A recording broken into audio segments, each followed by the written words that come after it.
International Speedway Boulevard, and it's Friday morning, and MikeMulhern.net is heading out to the racetrack to take a look at Paul Menard. Jeff Bodine, where did he come from?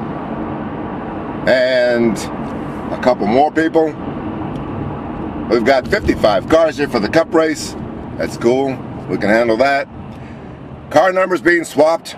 Guys coming out of retirement or obscurity. Bobby Ginn showed up, in name at least, as a minority owner on Clint Boyer's car apparently, so that Richard Childress could get a free ride into the Daytona 500, top 35. There's more shuffling of car numbers and car owner points and all that sort of stuff than you can shake a stick at. I don't think it's much of a story. They're just glad they've got enough cars here. We talked to Brian France about that, and he said, hey, who cares? Which is about the way I feel about it. I picked Carl Edwards to win the Daytona 500 a couple of weeks ago. He's got the attitude, he's got some horsepower. I tell you, these restricted plate tracks have been Chevy places for years and years and years. But I think this time it's going to be a Ford. Might be a Toyota. Last year Toyotas looked pretty strong. Kyle Busch. And Joey Logano is going to get a shot. His first big shot at Daytona in Saturday Night Shootout. That should be quite a thrill. I don't think this is the place where a 18-year-old kid should be fiddling around with the big guns. But, hey, that's the way they want to play it, so that's the way they're going to play it. Kyle Busch, he says he's going to take it a lot easier this season. At least the start of the season. Because last year he was running on adrenaline the first 4 or 5 months, winning races on every division NASCAR had. And what did it get him? Got to September, 3 mechanical problems, he's out of the hunt. He should have won the championship going away, and he didn't. So he says he's going to take a different approach to this year's championship run. And I think a lot of guys are going to take the approach that the first 26 races are going to be like testing grounds. They can like take it easy, fiddle around. They're saying 15 to 17 teams have a shot at making the 12-team cut for the championship playoffs. I think that's a stretch. Last year there were only 14 teams, maybe 15 teams this year. We'll see. But that only means you've got to beat 3 or 4 teams to make the cut. So I don't think you really have to do a whole lot of pressing the first 5 or 6 months of the season. However, promoters are worried about ticket sales. I don't think there'll be anybody here Sunday for pole runs. Well, who would want to sit around 3 hours and watch cars go in circles? One at a time. It's not my idea of excitement. They need to revamp the entire speed weeks, if you ask me. 10 days, 12 days, how long are we down here? Way too long for what they provide.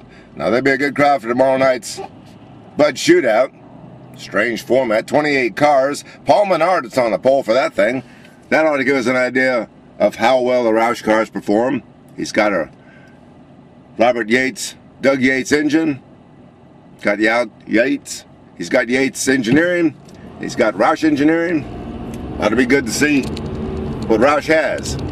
Starts on the pole. Drew that last night. At least they didn't bother trying to qualify for that thing.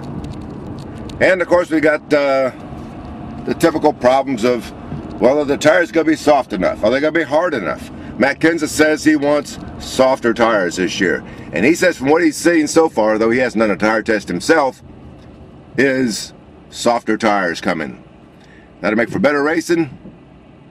We need some better racing, especially at Las Vegas and California. Daytona pretty much takes care of itself. You're going to be 3 wide even if you don't want to be 3 wide. But California, too darn fast if you ask me.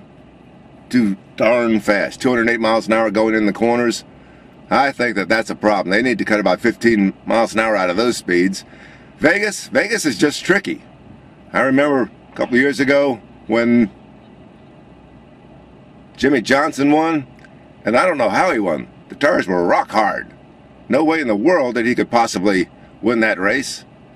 But, hey, in Vegas, I don't know what they're going to do for ticket sales out there at Vegas, but it looks to me like Chris Powell, the guy running the track, has got to pull out all stops. In fact, a lot of these promoters have got to pull out all the stops. We were talking to Bruton Smith during the Charlotte Media Tour a couple days ago, and he was saying he wants drivers to do more to promote the sport. To which Dale Earnhardt Jr. said, poo on that. We already spend a lot of time. Drivers didn't take very kindly to that.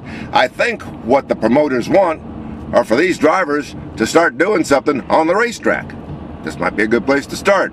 Friday morning at Daytona for the first round of practice for the Daytona 500 and the Bud Shootout. And I don't know what we're going to see out here. They didn't do any testing. If you ask me, might be a recipe for disaster. We'll see. Mike Mulhern, Friday morning, Daytona International Speedway for MikeMulhern.net.